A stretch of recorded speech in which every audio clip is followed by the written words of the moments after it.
So I want to show you guys some of my ingots, but first I figured I'd show a little bit more of my forge. And before I show you this lid, I'd show you, well, here, let's get down to the first part. Is I only have one cable clamp on each side, which I know you need more than one cable clamp, but this thing weighs 70 pounds on its own, and it needs something to pick it up by. I think the swelling is occurring because of moisture in here. I might have fired it too early, which, I mean, I had to fire it to cure it, but it is what it is. It hasn't really gotten any worse. This inner tube is actually made out of the hood of a riding lawnmower that I cut down with my nibbler and then I welded. And you can actually see the seam right there. So, it really hasn't moved since the first firing. It looks like crud, but it's filling up with ash. I probably shouldn't really touch it or mess with it because I don't know what's in that ash. That piece of pipe is there to hold up my crucible. And this is a half melt of copper. You can see a lot of it.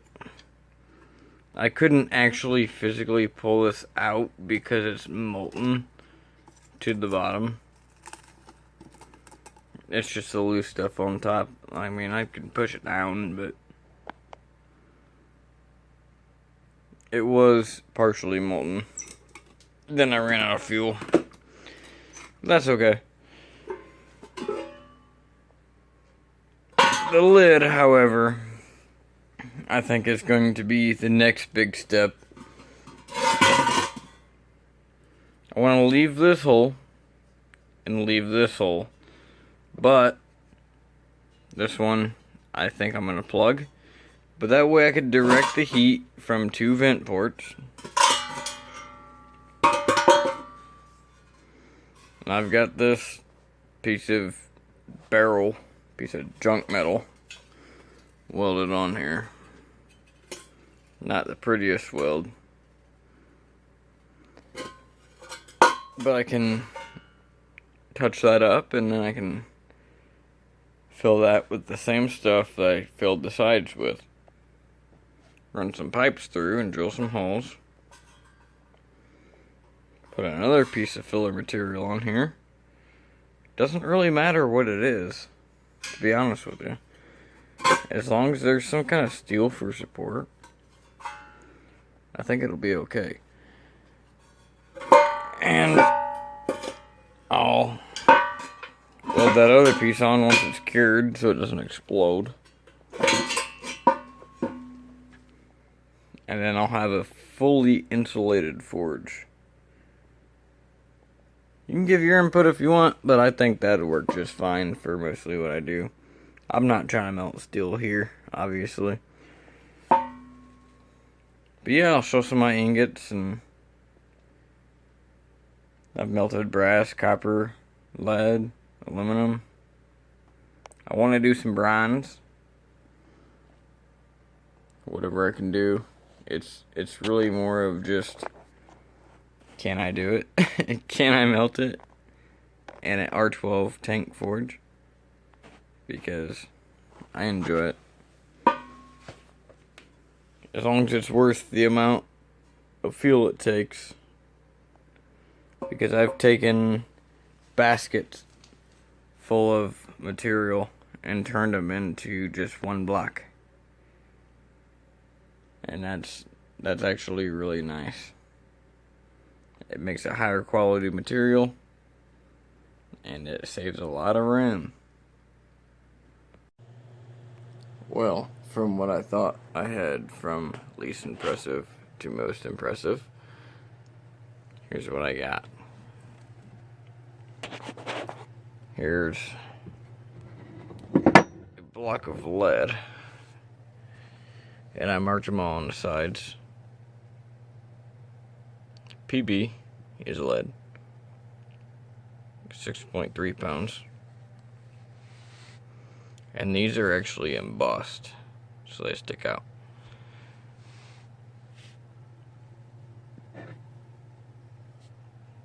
Now I've got aluminum, it's 1.5 pounds.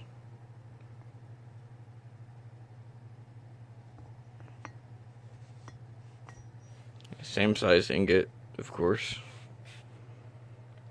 The lettering doesn't always work as well on, well, certain metals.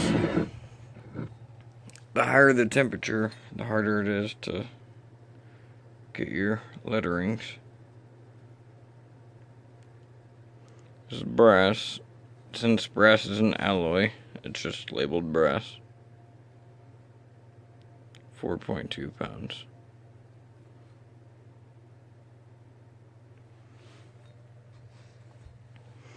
And these are both copper.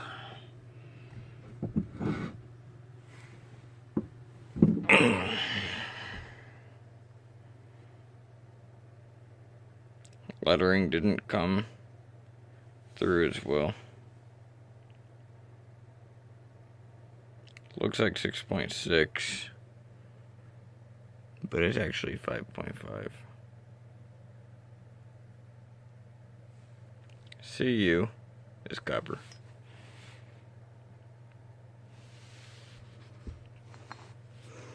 And then we've got this one, which is 1.5. I just haven't marked it yet.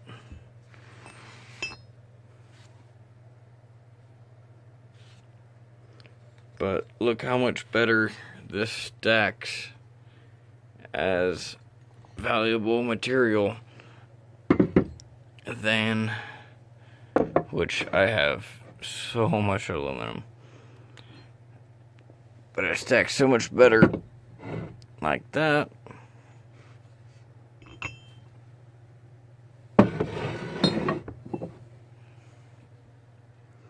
Than something wood has just scrap, just junk. These two copper bars came from a basket of material that was the size of this hamper.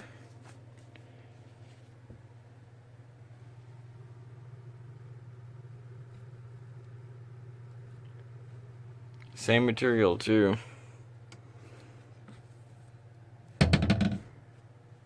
Stored a lot better like that.